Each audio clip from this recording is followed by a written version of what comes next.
Twende. Good evening, Kenya. This is Kenya News Alert. Tukiwa kwenye morning tukiwa kwenye nini? Kwenye Kenya News Alert updates. We really apologize for that very inconvenience, a technical error, but you know it's nisema gaje? Nasema human is to error. Na zile mashini kidogo zikafanya kitu fulani, but no sisi hao tumeregea. We are trying to really make up for the lost time. So we are discussing about Uhuru. Please introduce yourself and then we get into it. Yes. Najua sometimes wanajiuliza mbona tu challenge tunakuja wakati mostly watu wako kwa kazi. Lakini sasa jibu linakosa. Na inabidi to believe like accident inanga odi. Yes. You were talking about something. Actually, the issue is the issue of Bwana Uhuru. So Bwana Uhuru alikuwa leo yupo kwenye summit fulani Mombasa na akazungumza. So I will want the producer to really work with us, senior. Atuwekee hiyo video ya Mr. Uhuru akiongea haraka sababu tumeshachelesha watazamaji wetu. I'm sure some of you are calling me asking me what's up, but just a technical error kidogo yenye lazima inge tengezwa. So please eka hiyo video, Mr. Producer, then we get into it.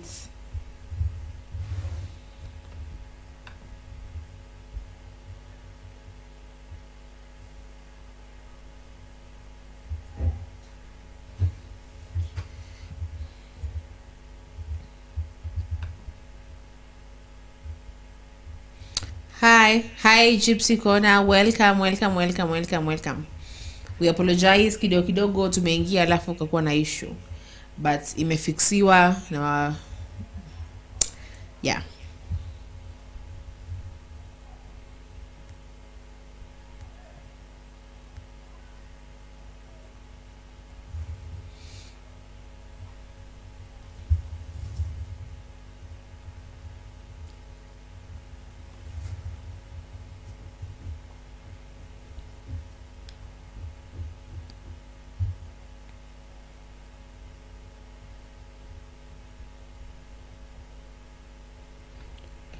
Anyway, tunaweza endelea tukisubiri sababu naona like ni kama anahitaji attention kwenda kwa kitu anafanya. Okay, so Mr. Uhuru alikuwa ameenda Mombasa, tukingoja technician atafute hiyo, producer atafute hiyo footage. Today alikuwa ameenda Mombasa. It wasn't KFC though, but it was, we have like a really good Swahili place down from our studio, and it has like the best Swahili foods. So tulikuwa huko, but it wasn't actually really long. We came back and we tried to stream, but there were some issues that they had to be fixed. Okay, so sababu pale naona Gypsy anatuambia it was a long lunch. Hope you both enjoyed your KFC. No. Aya, so Bwana Uhuru alikuwa ako Mombasa, alikuwa anaongelea vitu fulani pale, of which I don't want really to get into it before we see it. I want sisi wote tuione, sababu kuna watu ambao nitakuwa naongea and they don't know what I'm talking about, and I want all of us to really know what I am talking about. Tuangalie si wote ile footage, alafu tuweze tuituanishe sie wote, kuikagua sie wote. Sawa. So that is best biryani. Actually biryani, kuna biryani ya kuku, biryani ya every biryani you want, hata ya ngamia ipo ukitaka. Kuna every type of Swahili food that you really want. Do you like biryani, Gypsy? So yeah, Bwana Felix. Pale ameweza kuongelea vitu vingi, but what the thing is, nilikuwa nakwambia before tuende, me if I was given the chance I would say that Bwana Uhuru a rule, si ndio? a rule, like I would say, come back and do this thing again, come back and do this thing again. So what would you say? Hebu ananiambia imekuwa, hebu Okay, sawa, kwanza sawa, tumsikie. sawa, sawa.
Hi.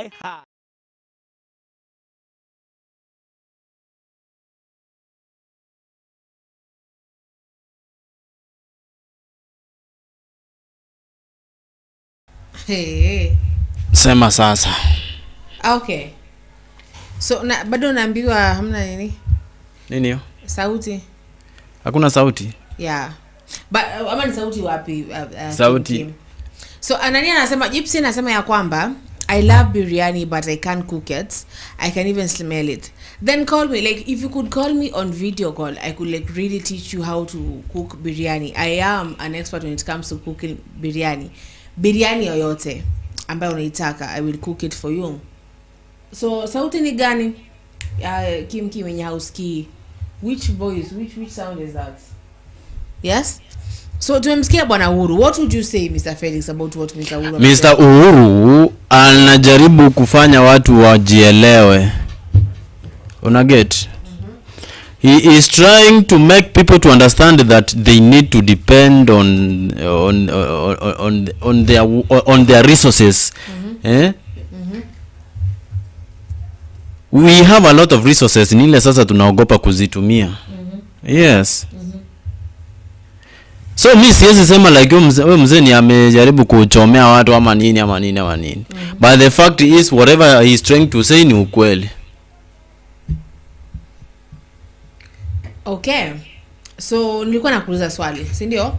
Nilikuwa nimekuuliza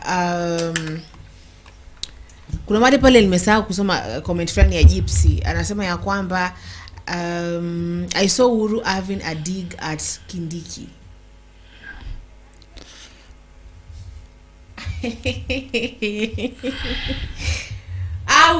Kim, pole. Actually, we are trying to fix that. I don't know what has happened, but we are really trying to fix that. Sawa? We are really trying to fix that. Sawa? There's Gypsy concert. The biggest cry baby goes to Kenyan public are not even crying. Sawa? About the aid money being stopped.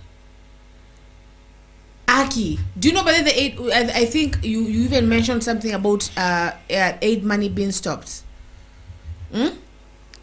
Yes. Aid money being stopped. And when you said something about medicine, did you really go back and ukatafuta ni nini hicho? Sababu said something about maju kosa kutupea dawa. Alafu kim umesalimiwa na gypsy. You were saying something about Trump not giving us I don't know what's money. So yes, tunaambiwa ya kwamba umesikia pale Uhuru akisema ya kwamba tunalilia vitu ambavyo viko nje lakini humu ndani bado vitu viko vibaya. But things are not really good in here. So I think as Bwana Uhuru amesema, I mean, it's really bad whatever it is going. Come on, for example, whatever is going on in Goa is really bad. But at the same time, there are things going on here in Kenya that need our attention. So, excuse me. So maybe we unaambiwa charity, and I remember I was here with someone and we said charity really begins at home. You can't be going to fix other people when your charity there ako vibaya. So charity begins hapa nyumbani. Excuse me.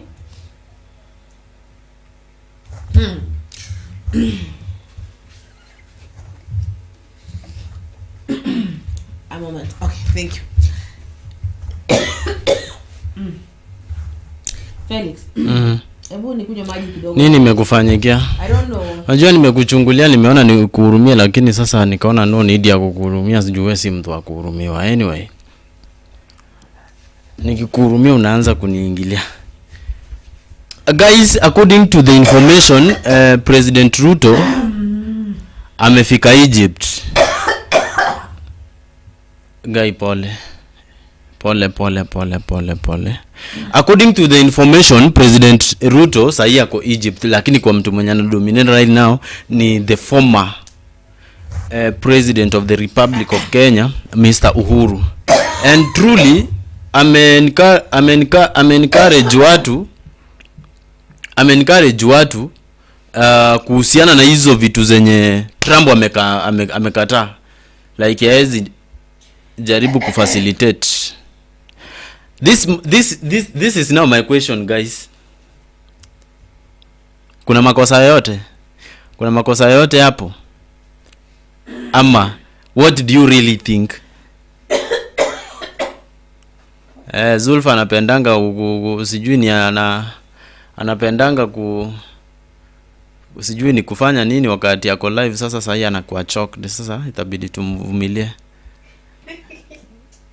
Serious.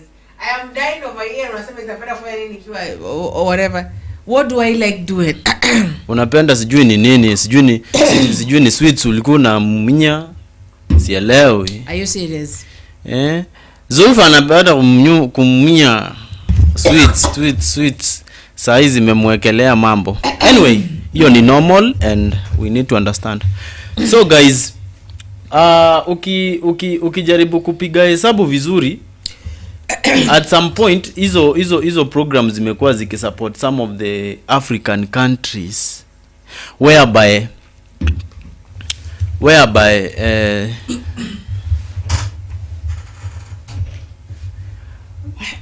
some of the countries zimekuwa zikidepend on those programs. Now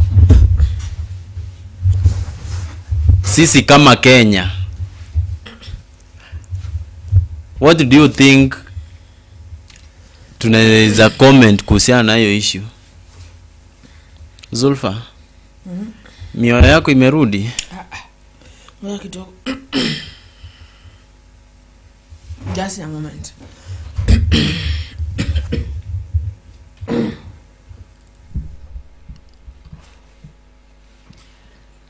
Anyway, let me read some of the comments. Umeambiwa ukunywe maji mengi, lakini pia wewe kuanga serious at once wakati uko live, acha kumumunya sweet. Guys, say something. Okay. What do you think? Nambari ya simu ni 0741623489. Unapiga hapo, unapeana maoni yako. Zulfa, are you okay? I'm trying to be okay. Unaambiwa tunakula sweet. Unamumunya sweet. You're not a good person. Ni baridi. Unamumunya sweet. Ningia sauti yangu inapotea kama unasiketi. Unapona Grace Mwangi, the sound problem is from the video, not your end, but the earphone can hear. So it is not our technical problem, but we were trying to fix it though. And then Nambona Gypsy Zulfa drink plain Aki I have. Let me tell you, this is nimekunywa hii yote. I don't know what's happening.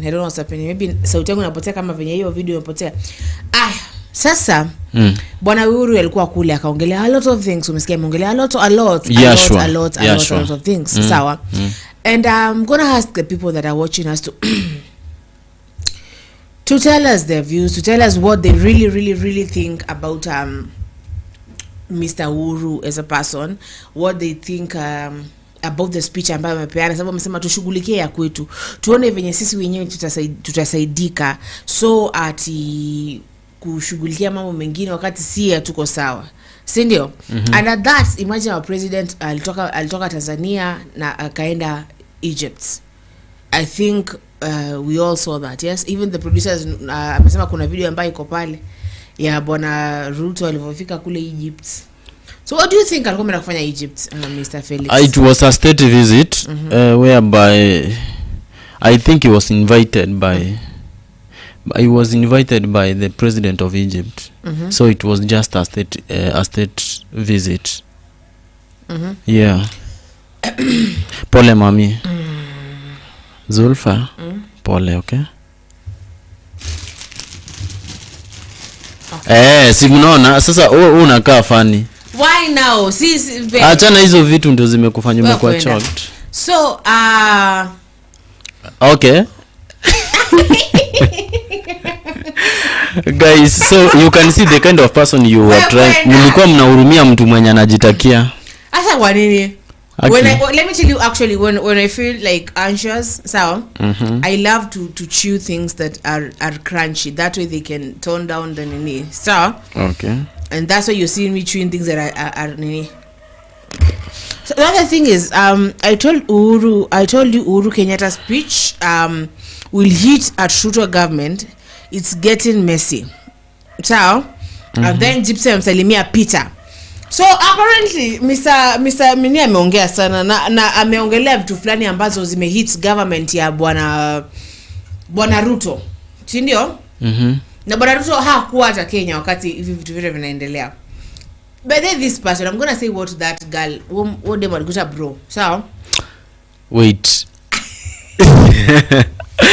Nani akaniita bro? Yule mdada ambaye alikuta bro. But then alisema atapiga simu. Hebu na apige simu. Wala Zulfa, like seriously. Yule mdada alikuta bro in a moment say mwambia bro, tone it down, it's not happening, tone it down. So yes, alisema ya kwamba kuna venye Ruto wako sawa. I said, remember Ruto has paid for all the conferences and meeting Kindiki is all in to attack Uhuru and Gachagua. What do you think Gypsy anakushikilia? Do you think whatever tunaambiwa pale is true that Mr. Ruto amelipia kila meeting ambayo Mr. Gachagua ataenda aende akamtusi bwana nani bwana Rigathi and Uhuru?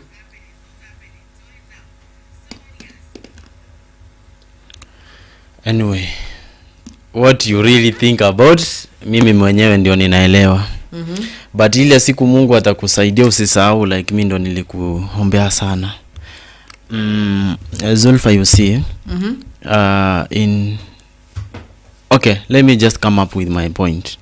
In Africa, we are not that stable enough maybe to stand on our own when it comes to some of the basics. For example, health.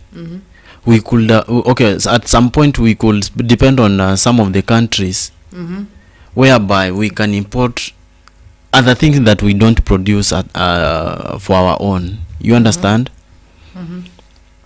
But now makosa yenye Africa ilienda most of the African countries walienda wakafanya, they just remained in a comfort zone, whereby they even ended up forgetting that they were supposed maybe to think on how they are supposed to stand by their own. So imagine ndio Trump amekata sijui ni nini kutoka upande wao. Sawa? Some of the African countries wame feel kulalamika kidogo, ndio unaona Uhuru anakuja kuambia stop crying, that is not our country, that is not your countries. In fact, that is not your country and is not even your president. Your taxes are not taken there. Why are you crying? And this cry was not about that these people were totally in question. How are they going to manage? How are they going to manage to do without those things that they could get from the western countries? Unaona? So Uhuru, what Uhuru did was all about to give them a word of maybe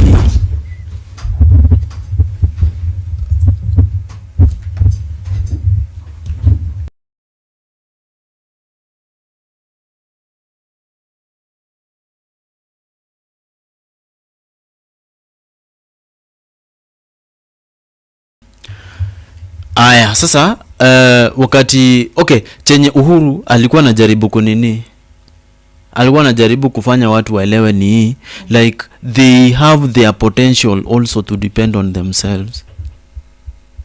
You understand? Yeah. Hiyo by the na kitu yenye ilikuwa piece off ni yani ni aje aliona watu wamekuwa so afraid. Yes. And there was no need of being maybe afraid. Yes. So pale kwenye comments tunaambiwa Peter Kimani anasema a gypsy, it's true people are paid 20k according to the position you all in the society invited. And Gypsy said Kindiki's and Naruto's spell and trapped true. And then Gypsy Kona anamwambia Peter Kimani that strong 100% strong right. Then Peter Kimani is telling me at Zulfa it's all events, nothing like development meeting. It's attacking those not in government. Remember the first meeting Kindiki attacked Geshagwa at second meeting Kindiki attacked Ndindi, Uhuru and Kalonzo. And then I'm being told by Gypsy Kona that excuse Felix, how come Ibrahim Traore is copying and has paid all the global debts? Felix, stop crying, Ruto. This is what Uhuru is talking about. By the way, that Traore guy, Ibrahim Traore, so you are ni wa Burkina Faso ama ni wa Ghana somewhere, but it was first ilichukuliwa na nini, ilichukuliwa na military. Of which I remember we discussed that thing here with Lewis and we were like, we don't want Kenya ichukuliwe na military like iko ni a coup, because when a coup happens our women and our children and our men are killed, our women are raped, our children are killed. Do you think pia Kenya jeshi yetu inakuanga hivyo kama wale wengine wenye waliwahi rape wanawake wa watu na kuwa? I never know. Kwa hiyo jeshi kuna mtu wetu wana ujinga. Wallahi nao ni ukweli. Unaweza kwa wengine wako saba tu mmoja, only one anaweza influence wenzake. Yeah. So inabaki ya kwamba that venye ilichukuliwa na jeshi. Let me tell you, mpaka wametoka from indawa Ewasco. Inaitwa aje hiyo kitu? ECOWAS. ECOWAS.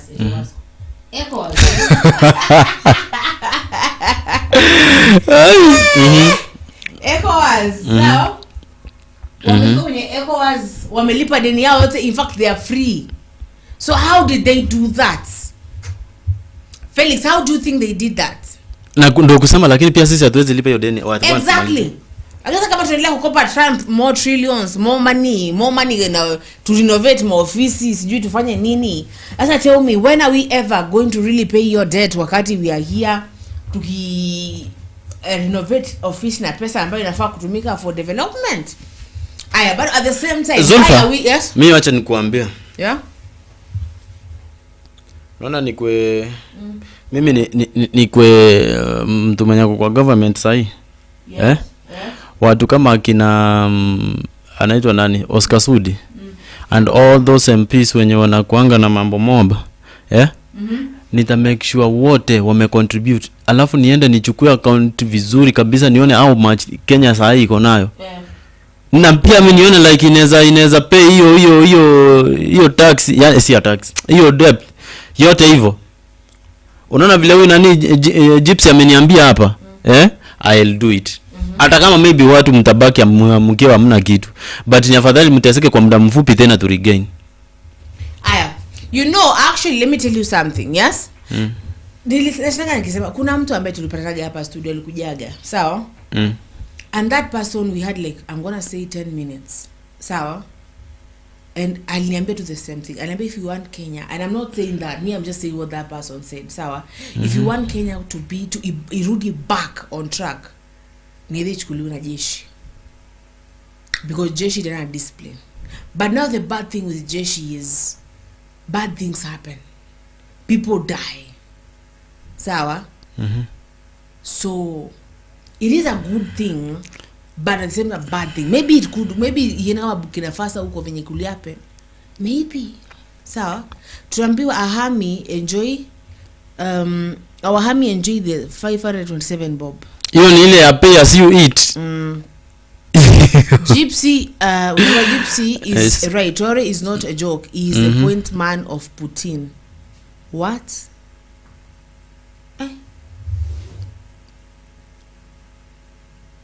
You know Putin, yes? Sasa Putin tena aje?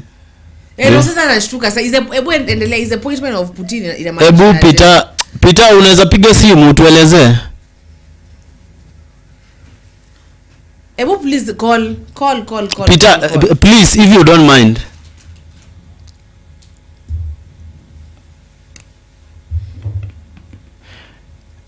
Peter unaweza piga simu kwa hiyo namba yenye iko hapo hivyo 0741623489. Utuelezee hii point yako hii. Gypsy ulikuwa unamjibu Gypsy.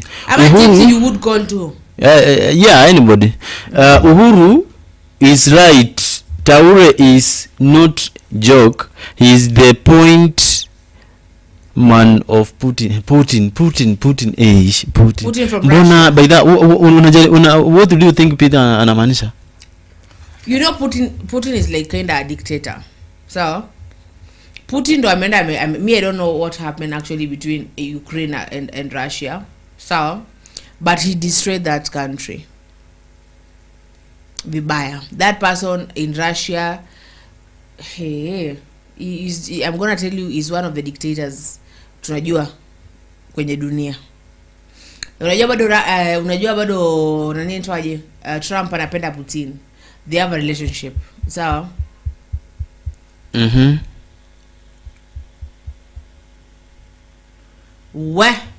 Unasikia Zulfa Ibrahim Traore has used their minerals and companies inside the country to pay. He kicked out the French colonizers out and stayed with the minerals. Wow. Wow. Naweza ongea hivyo ni kesho, but wow, can that Felix? What do you think about that when we use our own money, our own minerals to pay all the debts that ubaki free? Sasa Kenya kuna mineral gani inaweza uza ndio hizo nini zibaki? Kenya kuna oil. Uko Turkana. Yes, Peter.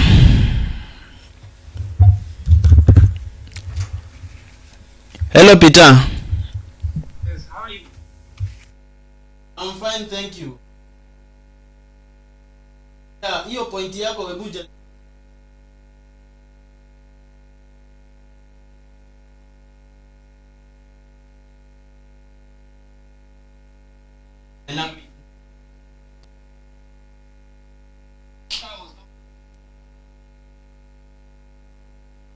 Yes?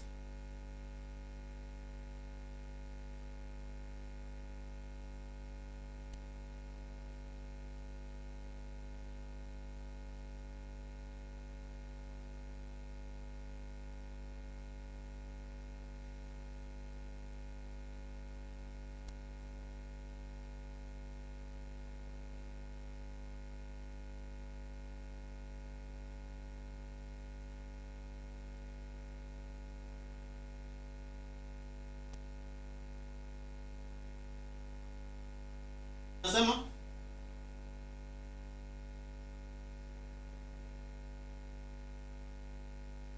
Yes.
Okay, so umemsikia Peter, si ndio? Yes, yes. Aliyoyasema pale. And I hope that kila mtu pia amemsikia. Pale inaona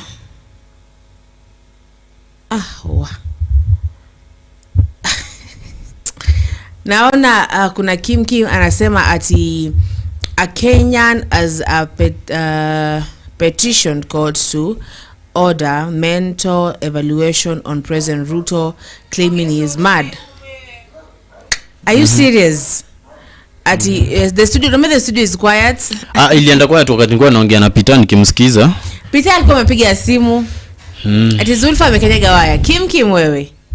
Unanianza mapema jamani. Sawa? Sinakanyaga waya. There was kulikuwa na phone call pale ya Peter. I don't know why haijaenda kwenye haija transfer kwenye nini. Sawa? And then haikuenda kwa hewa, si ndio? Haikuenda kwa hewa. Pole. Na sasa usikia naambiwa mimi ndo nimekanyaga. Hivyo simu haikuenda kwa hewa waisikie. Haikuenda kusikia venye Guy, na vile nilikuwa nataka kila mtu asikie. Pole though. Anyway, yes. Yeah, so that is it. That nimemsikiza anasema, unajua, let me tell you something about Putin. Sawa? You see that Russians are against US. Sawa? But first of all, bibi Trump ni Russian, if I'm not wrong. Sawa? Na inabakingi that the first election Trump alisaidiwa na Russians. Sawa? They have like wakona enmity, but I think Trump is their guy. Sawa? Trump is their guy now and onwards. This Putin guy is a strict person. Sawa? And the way tumeambiwa na Gypsy, if that is what happened, and I'm not encouraging it, because tumesema maybe it could work in Kenya. Maybe if jeshi ikifanya coup, it could work, but it is not always good. We saw things in Congo how they are. We saw things in many places. Maybe uko kwa Burkina Faso imekuwa sawa, but remember, say hi to Peter Kimani. Peter Gypsy pale nakusalimia. So the thing is, it could be good, but some people maybe kwa jeshi kuna watu ambao wako na focused, na bado kuna wengine ambao ni wabaya ambao wataanza kuona now this is because now we we own Kenya now, let me go and start showing how the prowess, unaona, and all that. So that is the thing now. Ama unaonaje? Do you think jeshi, if there was coup in Kenya, no. Lipa? Mimi siwezi tamani hata hiyo ikwe. Hata kama jeshi watakuwa wazuri, watakuwa wabaya. I don't want that to happen, because that is the best history we can have in our country, you see. I heard that Raila tried back in 1982. Raila tried. You don't know that one? He tried, but alichukuaga itango aje. Kenya Kenya Air Force. Sawa? Melania is from Slovakia. Oh, si wa Russia, but they are cousins, yes? Ni hapo tu na hapo. Ndio ni kama ametoka tu hiyo mtaa. Hivyo sasa uko na idea in short. Yeah. I love that woman. She's always just so quiet with designer clothes and all that, you know. She's the ultimate trophy wife. Senior. So what was I saying? Oh, na bado kuna kitu pale imesema juu na Kim ambaye alikuwa anataka kuiguzia. Sawa. By the way, your message ya kidogo nikuulize. Has petitioned court to order mental evaluation on President Ruto claiming he's mad. Let me ask you something, Kim. Can it be done like if to petition, because there's this like ule dem nilisema wa TikTok alisemaga the same thing. Kuna dem niliambia watu ndio kaangalia TikTok na msahau jina yake. Maribel said kind of the same thing. Sawa? So I don't know. Kim, can it happen? Like if inaweza fanyika kama kuna petition, can it really happen? Na wewe Mr. Felix, sawa? Unadhaniaje? Do you think that anafaa kufanywa mental evaluation bwana Ruto? Nani? Bwana Ruto. Umesikia ni a Kenyan has petitioned court to order mental evaluation on President Ruto claiming he is mad. Do you think kwani ni nini yo President Ruto amefanya inaweza fanya kwa mad? People say the way hey, I'm going to say what? Sawa? Ushaona mtu mwenyewe anaambiwa she was a super, yes I know she was a supermodel by trade. See, no, the ultimate trophy wife, right? The ultimate, mkisema when you aspire to be a trophy wife, una aspire kuwa your design. The thing is, people say the way like Mr. Ruto does things and the way that unamwambia tu ako like wenye fiti, unaona? There's this guy I'm gonna say, and I hope itamfikia. So because I see mfikie. I'm not gonna say his real name. I'm gonna say his name is Ken. Okay? Eti Peter Kimani sema yes, Trump is their guy, and then ambaye na Kim haiwezi kwani anakuaga Kenya Ruto. Anakuaga because he's the president of Kenya. She's the president of Kenya, Kim. So now this Ken guy, you would talk to him ukimwangalia na kuangalia anani. Sawa? Felix. Ungemwongelesha kikuangalia. Na akue ni kama hata nikakuoni. I didn't get that. There's a moment I remember niliendaga kwa dirisha yake. Sawa? Nilikuwa nimeenda kuchukua kitu fulani hapo. He had something of mine. Sawa? Yes. And nilikuwa nimeenda ikujia saa 4 nikitoka place fulani nilikuwa natoka. And this person alikuwa anapita hapa kwa dirisha ya Felix. You get? Anapita hapa kwa dirisha na akusikii. And okay, what am I trying to say? So anakuona mpaka mnaangaliana hivi, ndio nakuangalia mnaangaliana like this is Ken and this is Zulfa. Na unambishia dirisha na kuangalia alafu anaendelea tuna shughuli nyingine. Una get? So I think I had someone say that Ruto like venye yako man Wakenya wamebonga but yeye ni kama tu kwa hiyo design yana kuona unaongea but it's like you're not even there. So that is why we suggest like if possible and I'm gonna say maybe and many other things. Maybe huyo Mkenya akona reason yake specific. Na pia nilisikia yule dem anaitwa Maribel TikTok akisema that she knows something about something. That's why I told people nendeni niko kwenye nini yake. Aya, Gypsy na Peter wamesalimiana pale, and then tunapona Gypsy Putin is doing what Trump wants to do. Trump wants to take Greenland even though it's Europe, not America. How could what? But then, let me ask you something. What's up with Greenland being white and Iceland being green? What's up with that though? I don't get you. And then unaambiwa you're welcome Peter Kimani na Gypsy. So Mr. Felix, hebu tuambie maneno yako.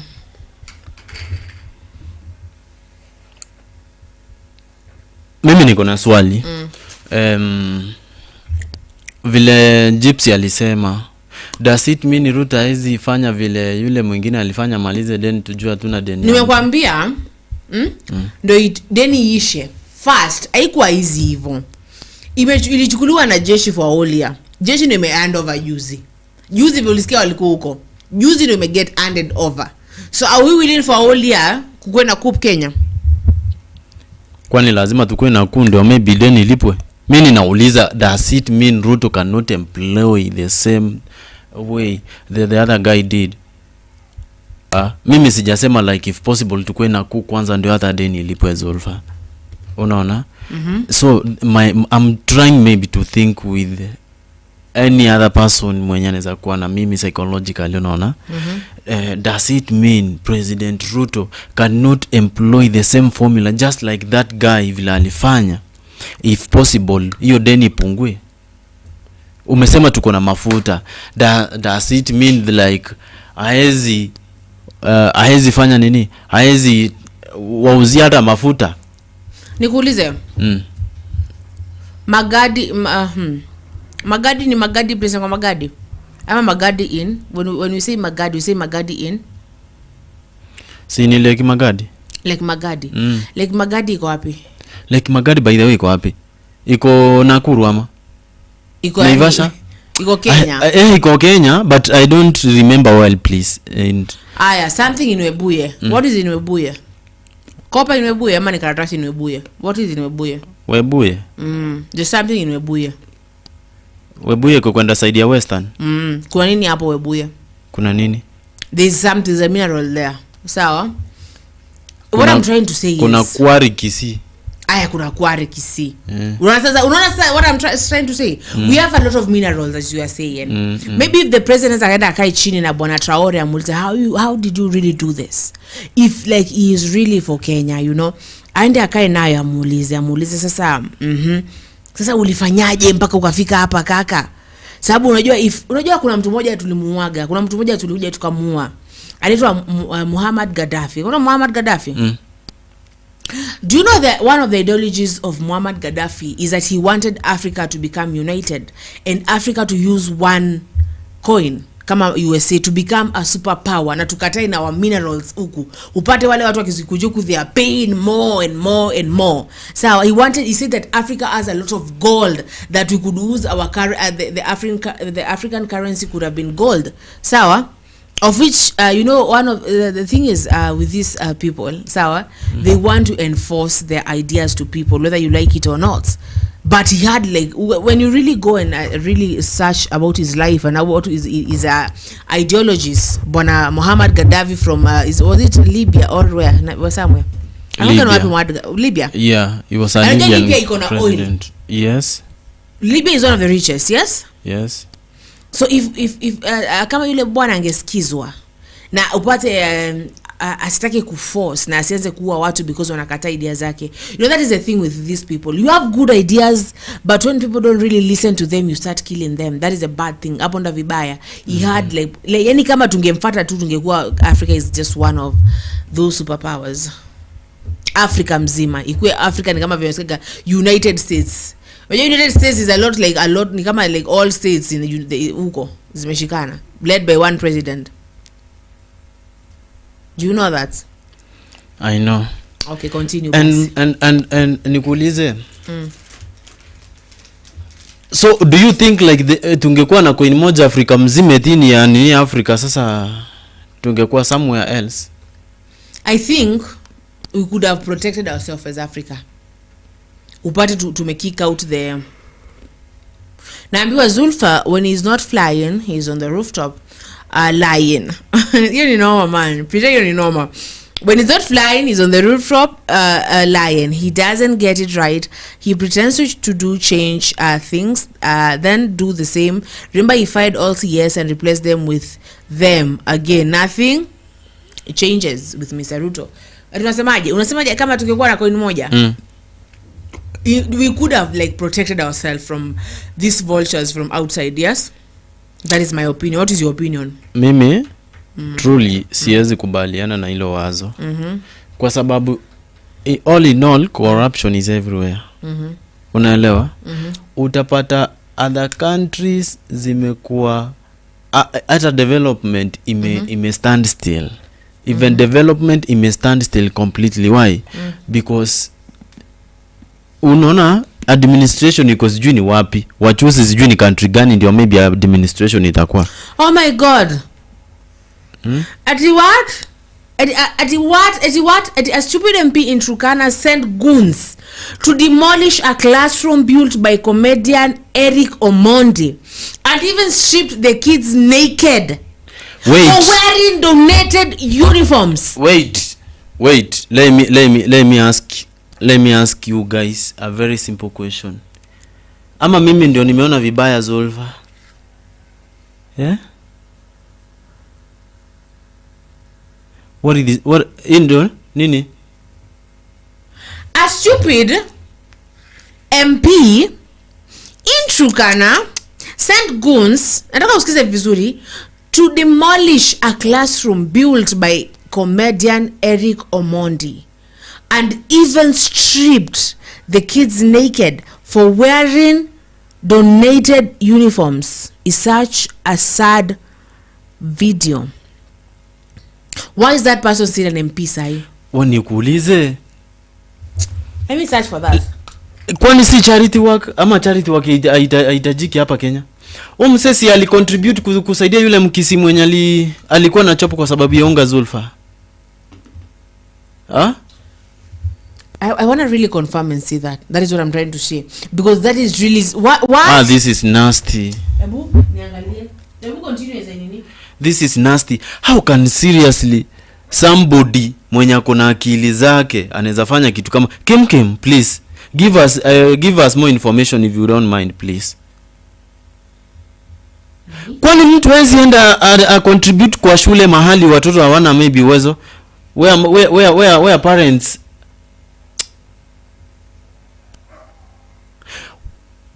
where are we heading as a country? Sasa ni kwa sababu ameogopa like msee anaweza fanya jina yake.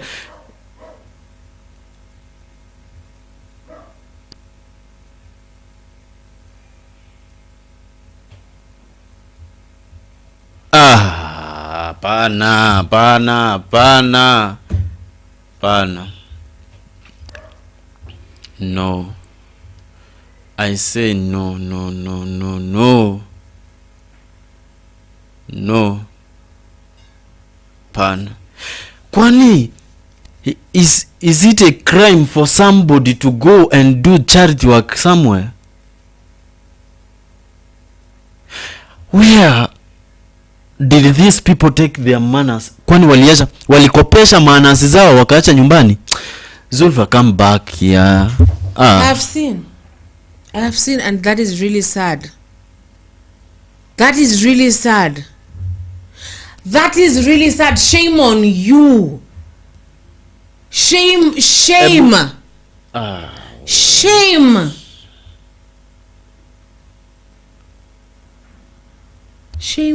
on you. Kumaanisha, like seriously, does it mean somebody cannot go and do charity work somewhere? Must we consult? Must we ask for permission from MPs? What kind of power do these people they really? Hapo ni wakati anataka maybe ataki enda kupata ibu eti yeye ako kwa uongozi lakini hezi contribute, but raia wa kawaida anaweza contribute. Si ni aibu anataka kuhepa. Anakaa sijui aje. Hebu nitumie hiyo link please if you don't mind. Hebu nitumie ni share kwa watu hapa. What? These are the kind of things that make me really sad. Let me send you that link. Na eti pale wasema eti paper mill Webuyu Magadi at Malindi. Kim what? That is Gypsy and Peter hapo juu. Then Peter said Kim is a shame to our leaders. Why do that? And Eric Kimani was just helping the kids for good learning facilities. And then Peter Kimani, Gypsy is true. I don't know why Zulfa is not talking about it. And you send the story. I am talking about it. I wanted to really confirm. I wanted to see that. And let me tell you, it's really sad. It's really sad. Kwani, what kind of powers do these people really think that they got? This person is helping your people. You should unafaa ushikane mkono na huyu mtu, msaidie watoto wa shule. What?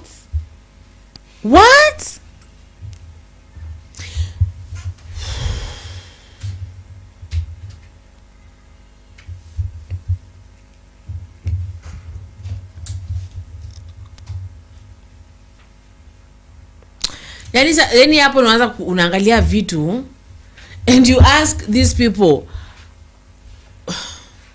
who you? Shame on that guy. Shame on you. Big shame. Shame Big on by you. somebody like this one I cannot even try to give respect. Kwa ofisi mpaka saa hii. Jenzi wa hiyo area wako. Ebu nitumie link. Like seriously?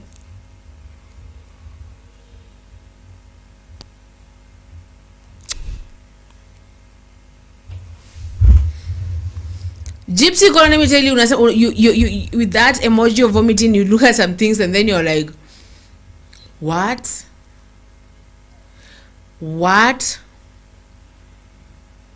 Bro, are you serious? Are you okay? Wacha venye tuna petition watu wengine wakafanyiwe mental. Wewe, what has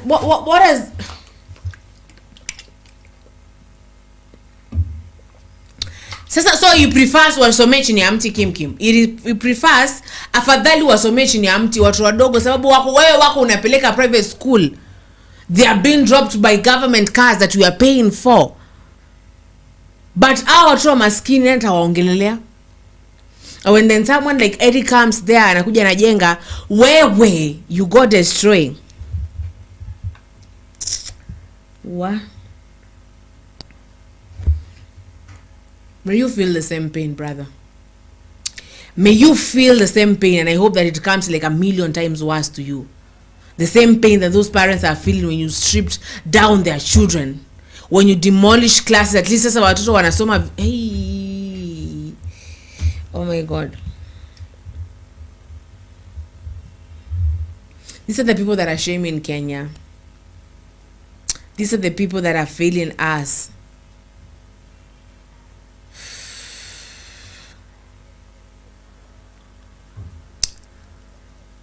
Hawa. Do you know how a child feels ukimpa kitu mpya? Do you know how do you know that? Felix, ushaienda ukapea mtoto mwenye hana chochote. Wacha tu I tell you kitu many hurt. Bali kupigwa mtoto wake picha. Sisi tunalaani hayo mambo ambayo Eric Omondi alifanya kwa watoto wetu. Ni mzuri kutoa msaada, ndio inakubalika, lakini utoe kwa njia ambayo inahusisha kila mtu. Lakini kuingia kama mwizi, hiyo ni wizi, hiyo ni haramu, hiyo ni mambo ambayo haitakikani katika jamii yoyote. Kwa hivyo tunataka tu ndugu yangu Eric Omondi, kama kuna project ulikuwa unatazamia kuletea watu ya hapo, kama ilikuwa ni kwa pesa yako, tafadhali kuja anzisha project yako. Wacha kubandisha project juu ya ingine. Ile wewe ulikuwa unaweka mabati, hiyo ni ya professionals ya kapo. Ndio walifanya hiyo darasa wakiongoja mpango yao wenyewe.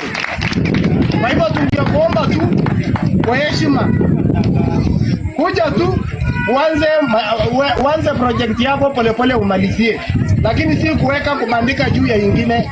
Kwa hivyo ni hayo tu, na Mungu awabariki. Ejokodoi Eriko. Sasa leo ndo tumejua ukora ile wanafanyanga Nairobi. Tumekupata leo. Hii darasa mara ya kwanza ilianzishwa na Professor Kasuroi, ilijengwa ikawekwa mabati ya red ya maroon juu. Mara ya pili ikasimamishwa vichuma. Baada ya vichuma, umekuja umeleta sarakazi yako. Kuleta sarakazi yako umenunua mabati ya gari sheet ya blue 10. Hiyo mabati 10 hata haijamaliza darasa. Na umeandika kila mahali umesema umejenga darasa ambayo ni permanent. Hiyo darasa yenyewe vile inakaa saa hizi, hata sisi tumekuja angalia tu tofauti ya mabati. Mabati yako ni hii 5 side nyingine, na ni kazi ya Professor Kasuroi. Ilikuwa na mpango ya kujengwa kutumia blocks. Wewe umekuja umetuletea mabati 5 kila upande ya green. Wacha upusi bwana na uconmanship. Wewe ni kama umezoea kula watu haramu huko Nairobi. Leo hii umefika hapa Turkana.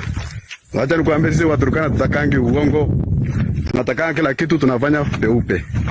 So kama ni followers na ku TikTok ndio ulikuwa unakuja kufanya Turkana, asante sana, umeshamaliza TikTok yako, enda kula naye huko Nairobi. Lakini usiwahi leta upuzi kama hiyo hapa Turkana.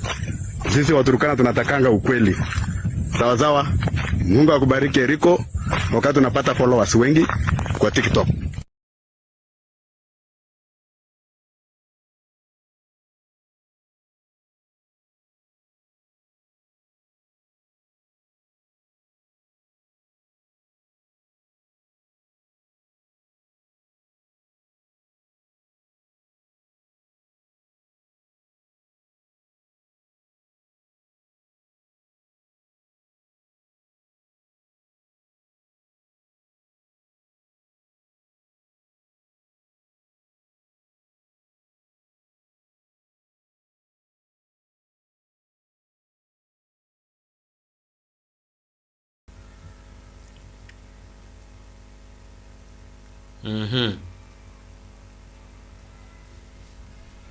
Umepata information?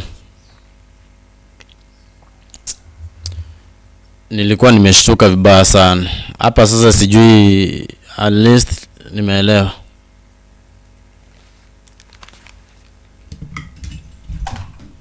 Ama tufai kuamini huyu mtu mwenye anaongea kwa video?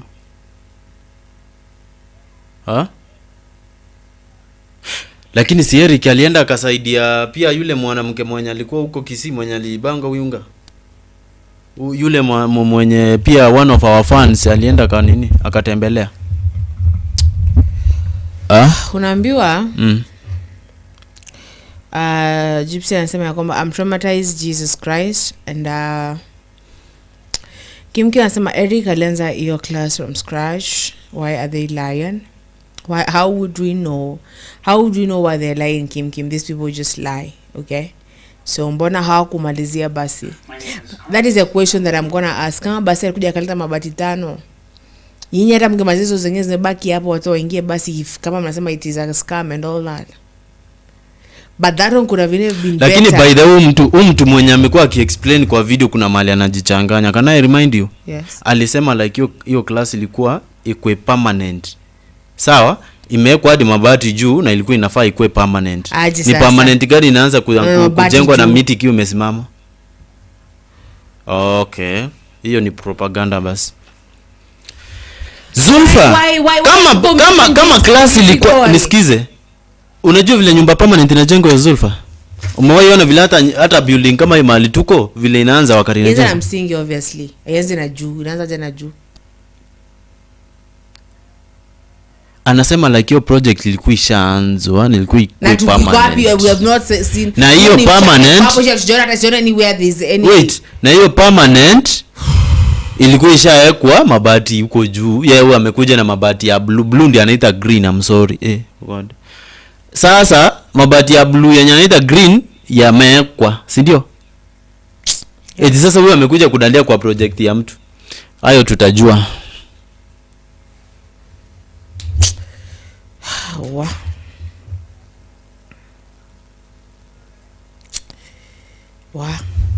You just don't do that, man.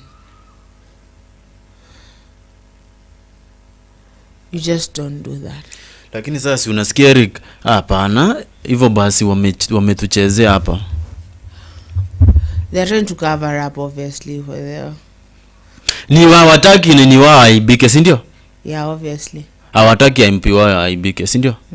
It is an online war. That is an online war. Wanataka kuanzisha maybe ku create tension na kuharibia mwingine jina. And I'm very sure. So you have roughly 5 minutes. So ambia watu kitu na mimi niseme kitu. We.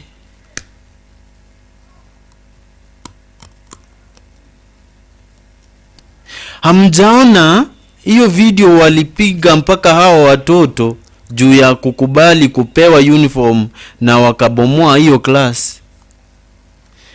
Tafuteni hiyo video, I am sure mtaipata all over on TikTok. Unajua ni nani ameniambia? You don't need to know. Wewe acha tu nitafute hiyo video TikTok.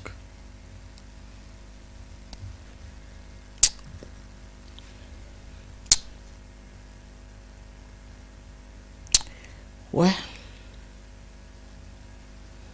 if you see some things and they really break your spirit because mtoto amekuja alikuwa anakuja na matambara shuleni, amekuja ampewa uniform. I remember the first time I saw my first like uniform for high school. It really hurts. Let me tell you the truth. It really hurts, and I never see. I have never seen such kind of stupid people in this in my entire life.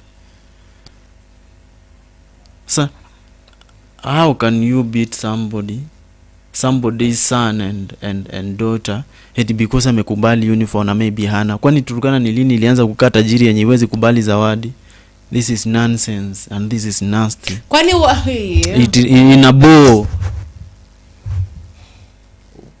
Uko na bahati hata huku umepata mchumba huko Zulfa. I pray for you.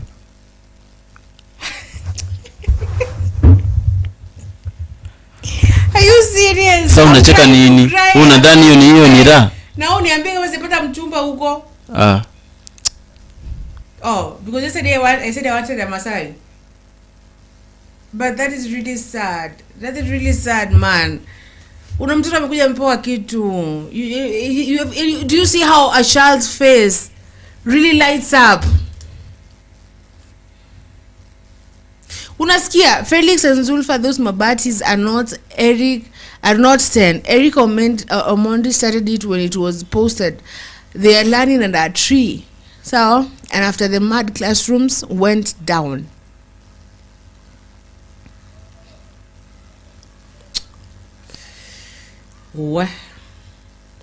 This is one of the days najifunika duvet na nakaa tu kwa duvet walai, because when I really think about everything that is going on inside outside here, Felix, yani people are doing things for their own political gain, for their own just mnabishana alafu nyasi naumia hapo chini. Seriously, yeah, that is the same Eric. Is this the same Eric who lost a brother Fred and was running police cells until 2 days to the brother's funeral? Yes, that is the same Eric.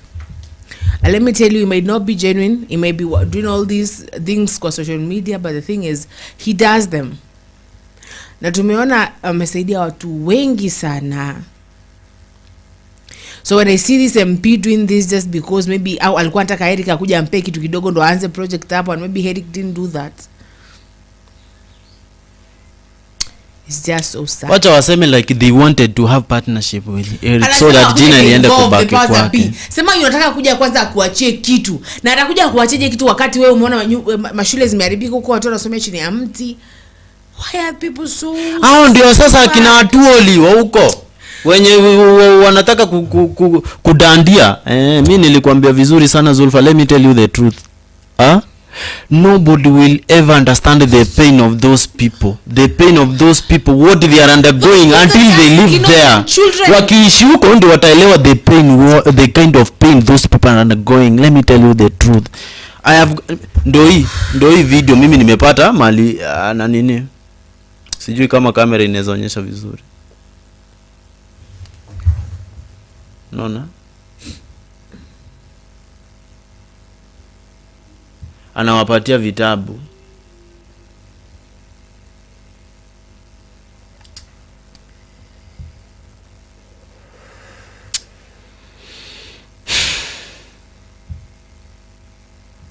But do you know that Felix, kima sema innocent young kids, sawa? Kwani Kenya inaelekea wapi? Let me tell you something, yes?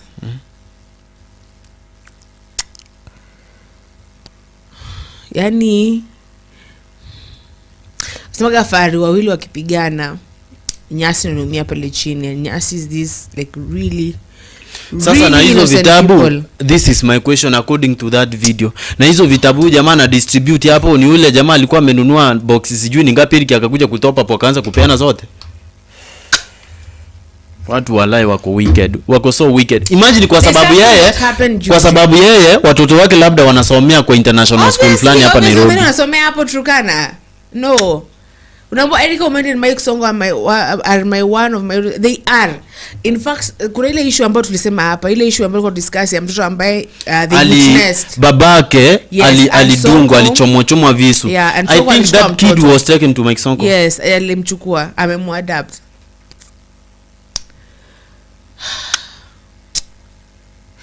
Why, okay. It really point, hurts. Please, let me tell you. It really hurts. It really hurts. Sasa hii project ilikuwa imeanzishwa na ilikuwa ikuwe permanent. Sijui nini. Fala wewe. In fact, let me tell you the truth. Utoe your video YouTube. It really it is Zulfa wewe ni mwanamke sawa? Kama maybe uko na mchumba hiyo area ya huyo MP, I want you to tell that mchumba of yours kama kuko aeleze watu vizuri yenye amefanyika huko vizuri. So unaona kima ametupatia information nyingine apeane information. So ulisema like huko ndo ulikuwa ushapata ama unajua pia ukuange so serious.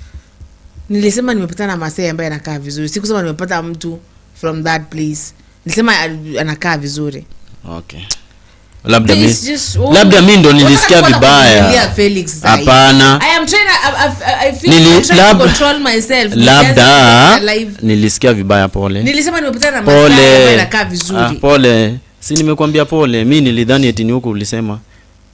Tena constituency ni hiyo na hadi MP. Mimi nikadhani ni huko. I feel so sad. But it is very bad.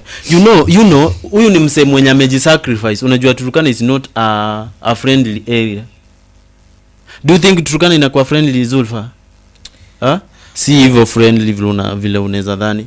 Ile area inakuanga so hostile. In fact, kuna jamaa fulani mwenye alikuwa alikuwa anaenda kufly drones, sijui alikuwa anaendesha nini, akikava nini. He was shot by bandits. Just leave tu. Akauliwa na hapo.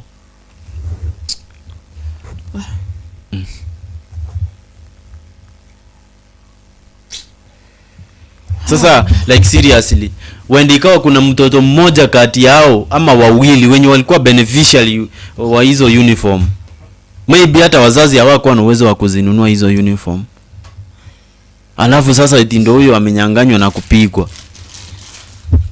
It is very bad. It is very bad.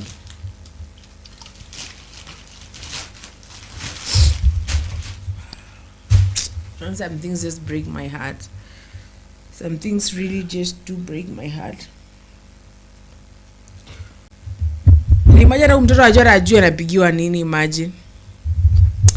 That child doesn't even know what is going on. Alikuja kajengewa class, it was better. Akapewa uniform, it was good. And then now today unakuja kuchapwa sababu you don't even know why. You don't even know why, man.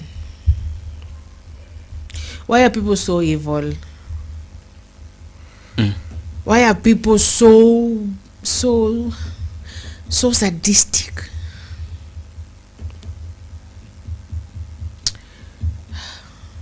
I don't know even. Molo by that imeenda hivi. Turukana ni kubwa ndugu. Turukana ni kubwa sana. Turukana ni kubwa sana.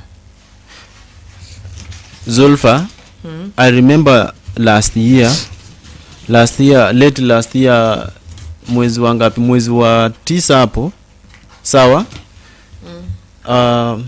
I and my team tulienda hadi shule fulani yenye inakaa special school, sawa? Tulienda hadi shule fulani yenye inakaa ya blind na deaf, sawa? Wakati tulifika huko, we could manage maybe to give them what we could, sawa?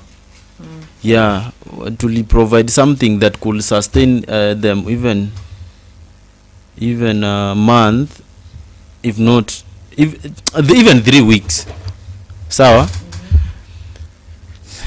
That is the moment I came to realize that leaders are evil sometimes.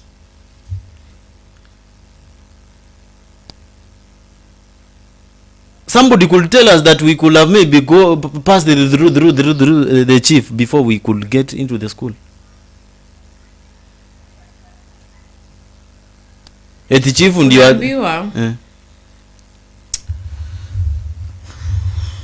mtoto wa huyo MP anasomea Hillcrest International School Lang'ata. Yani chenye nilisema tu my sister. MP anaitwa Daniel Epugoyo.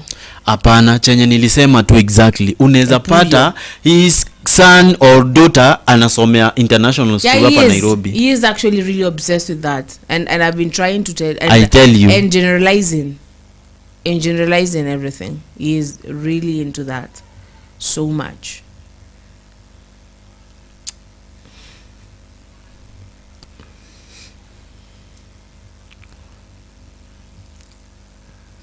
Sawa Gypsy. Wacha ni generalize. Labda basi unaweza pata mtoto wake anasomea international school hapo hivi. Anasomea huko. Na imagine Kim amekuja kuconfirm. It is very bad. Sasa let me tell you, I could see somebody telling us that we are supposed to go through the chief. Sijui tupewa barua gani ndio tu. Nikamuuliza, by that truly niliuliza huyo mtu like this is Kenya, do I need to have a passport for me to go from a different constituency to another constituency? What do you mean? Nishakuelewana na head teacher, do I really need any permission? Kwani mimi ni foreigner ama ni what is your point? Anyway,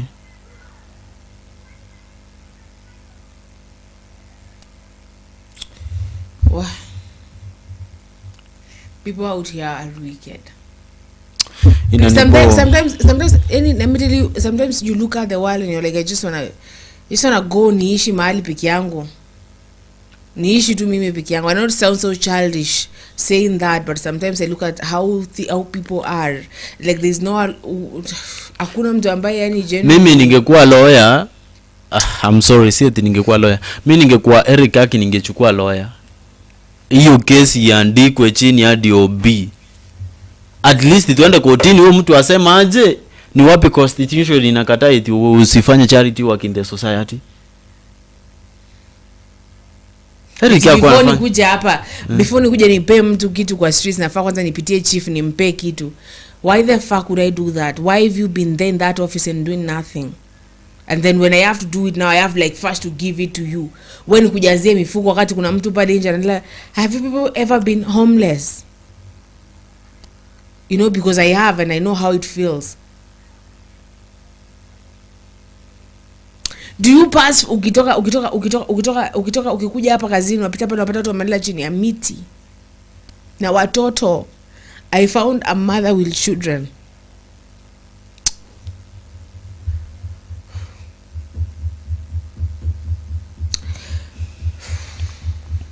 And then some mtu ambaye mtu wake anasomea Hillcrest. And obviously I recommend kwenda pale because akwenda that was not a private school. Anaenda kujenga kwa watu ambao hawajiwezi, wazazi ambao hawajiwezi, akajitolea. Wewe unakuja hapo unaweza kuongea mambo fulani hapo ya kishenzi. Ukisema eti apitie the right, hapitie wapi, unafaa unashukuru unasema I thank that this person has come here.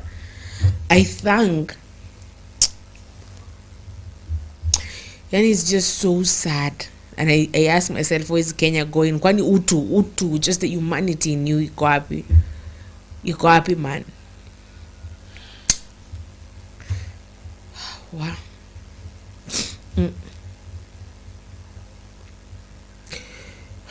Wow. This person should be happy, Felix. Like, I want more people like Eric wakuja hapo wajenge more classes wafanye. Yani huo mtoto, I think about that child. Alipewa uniform juzi, leo ananyang'anywa hiyo uniform. Leo anachapwa, hata haelewi what is going on. Mbona Gypsy corner that Kim, thanks for exposing the evil. I'm gonna say he's a good guy that way. He's always so ready to expose the evil. And tunaambiwa ya kwamba fee Hillcrest ni 847k for good term. Yet your MP and a desperation the innocent kids.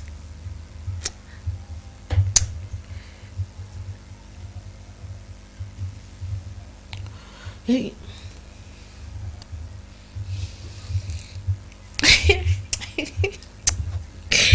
Na anasimama hapo mbele anataka kujustify. Sawa, anataka kujustify kabisa. Justify why he is doing that. What? Hey. That is just so inhumane. Watu hawana utu kim. Watu hawana utu kabisa. And that part where you feel bad, that part where you see someone begging for food in the streets and you're like, oh my god, that part that sympathizes with people. You don't have to empathize. You can just sympathize and be like, you know what, I can. But sir, and those are our leaders now. Aren't all leaders ambao now.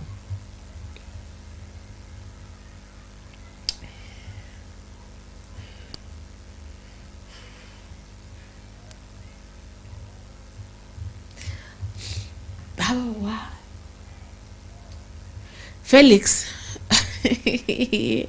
hapo unakaa unapata maisha, kumbe unaishi maisha iko tu sawa, you know, kumbe you thought that you come from, but kumbe uko tu sawa, because you cannot compare yourself from like with these children, like you cannot, man, you cannot.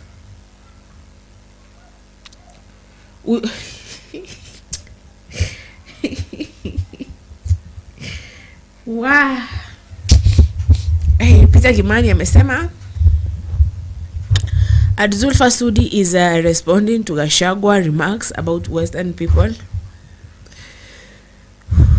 Musanga realized remarks iyo iliyouma sana. Now Western is listening to Gachagua remarks ni kama State House is worried. That is really bad for them. At this point, Peter tunalia sababu watoto pale wamefanywa mambo ambayo ya kiunyama sana. Mambo ambayo kiunyama, na mtu ambaye mtoto wake in fact anakula burger for lunch, and these children don't even.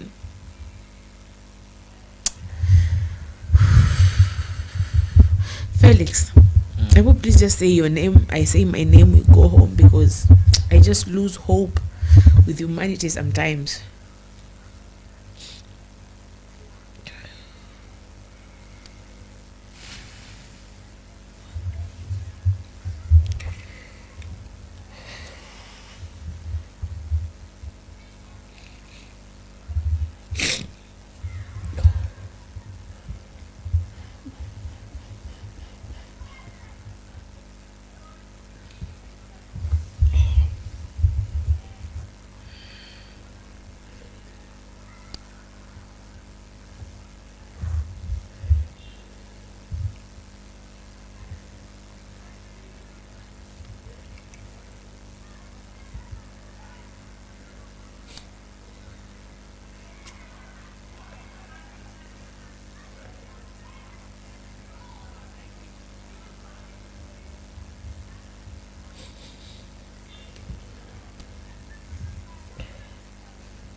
It's okay, no problem though. Bro, you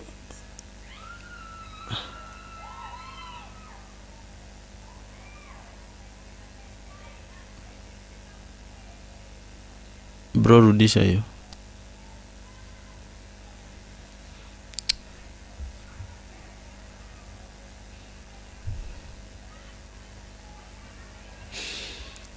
Anyway, that guy I sent you the story yesterday, it's so bad. Thank you so much, Peter. Kim, do you know the name of the school? Inaitwa Teacher Kamaret Primary School, Kapo. Teacher Kamaret Primary School, Kapo. Let me, I don't know, kama maybe clip inaweza fikia huyo MP. Ikimfikia pia nitashukuru. Excuse me, sir. I don't know whether the information that we are having is the same information that you have. But let me tell you something.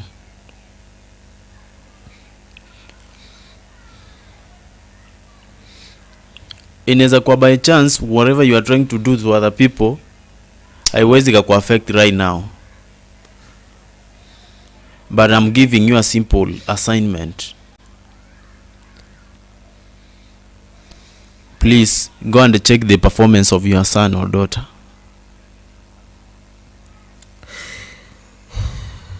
Alafu utapatia the public majibu. Kama mtoto wako pia ni star huko shuleni pia, thank you. Maybe you are lucky. Na kama maybe yeye ni hakuna current inapita, maybe then you have been doing something. Some things, not something, I'm sorry. Some things zenye ziko worse than the one maybe yenye imekuja kuji display. It is very bad. And where are those leaders when you wanajiita leaders from that area? Wako wapi? Umetulia. Wanasema survivor to the fittest. I condemn your act. Kijana mwingine ni alienda kusaidia, alienda kufanya kitu tunaita communal work. Haikuwa lazima afanye hivyo hata. No. But just because akona that. Haikuwa lazima. Ile tu kusikia. Haikuwa lazima akuje hapo kwa constituency yako kutengeneza hiyo classroom. Haikuwa lazima. Yani yeah. Haikuwa lazima, na maybe kama alifanya makosa then you could not do that. But why punish innocent children though? There is no need of punishing innocent. About Mr. Eric. Eric is a grown man, you know, he can handle himself. Really think about the parents of these children, and these children very innocent man. Wao umefurahia at least sasa atasomea chini ya mti, tukikula dust pale baridi asubuhi tunafika tumepata uniform at least man. And then mtu kwa interest zake anatoka anakuja because you wanted something and you're trying to show this person I can just take it out, but you don't see the people that you're hurting there. You don't really care. Wow. This is a this is a true story. You know, Gypsy wait, unajua ni nini? Yeah. This is a true story and I'm not faking it completely. Mahali nilisoma primary mimi, sawa? I could see some of the individuals kutoka class 1 hadi class 4. How many years are those? 4. Kumbuka si hiyo time ya CBC. Sawa? Mtu juu hana uwezo, sawa? Mtoto wake anaweza kuja shuleni akiwa amekenyeka chini, alafu kwa sababu ile ya kukaa, and sometimes mtoto obvious lazima acheze kidogo. Nini inaitwa nini, short, una get short, unapata imepasuka hapo nyuma hivi, unaelewa? Aya, anaenda hiyo short inashonwa kutoka nje, yani inashonwa kutoka ndani kufunika ile shimo, unanielewa? Hiyo short ndio mtoto anaenda nayo hadi anakaribia kufika class 5. Hapo kamekuwa kadogo hadi kanakaa kama like ni kama dancing costume, unanielewa? But si sababu wanataka, si eti ni kwa sababu wanataka, is because unapata anakaa kunini, anakaa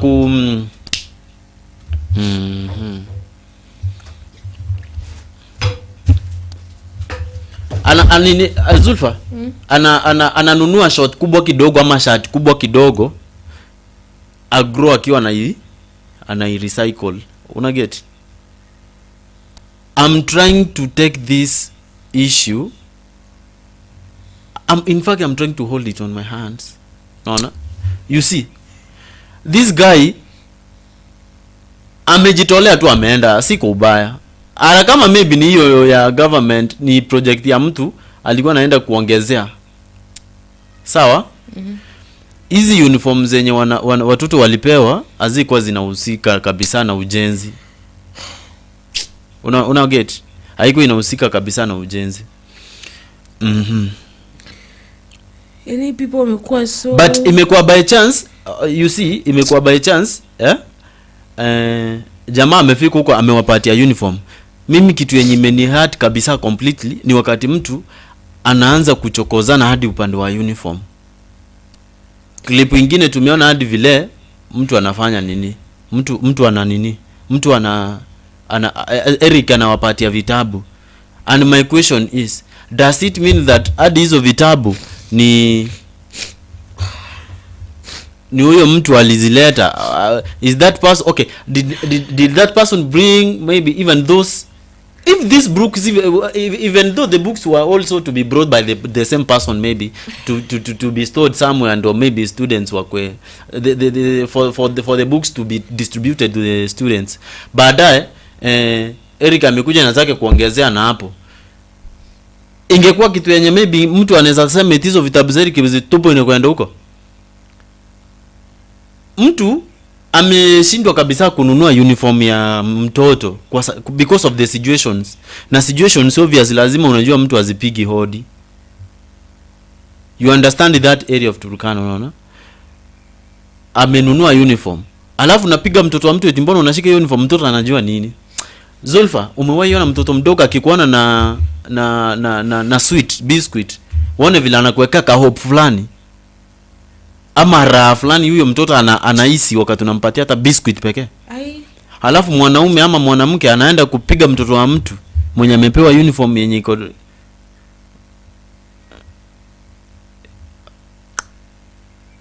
inakaa very bad.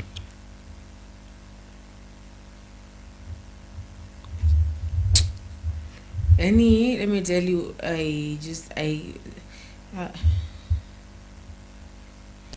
like, I'm not gonna say that sitasema sitakaa hapa niseme eti I know how they are feeling,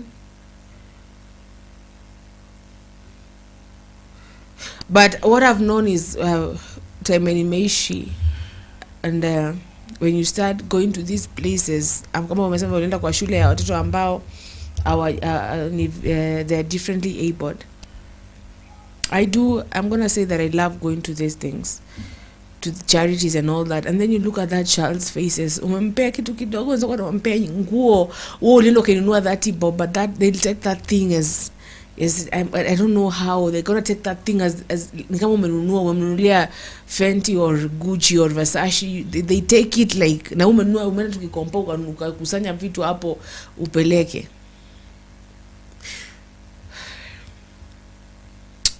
Any shame on you. Shame on you. In fact, I pray you never feel that. You never, and no one in your family is never, because I don't want to pay you the same thing, because seriously, seriously, you could have just looked at those children's eyes and see how they felt. But because I want to go home, man, Felix, I just want to go home. So that's my comment pale, alafu we shall meet kwenda home. So Gypsy Kona anasema Zulfa and Felix, please take heart, will make sure this evil is exposed. Thanks. Kim anasema inaitwa Teacher Kamaret Primary School. Thank you Kim juu kama ungesema hata singejua jamani. Asante, nashukuru.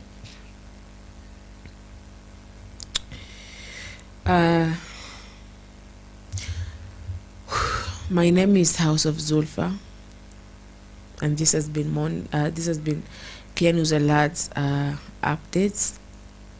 And this is Kenya News Alert TV. Tupatane kesho majaliwa, inshallah.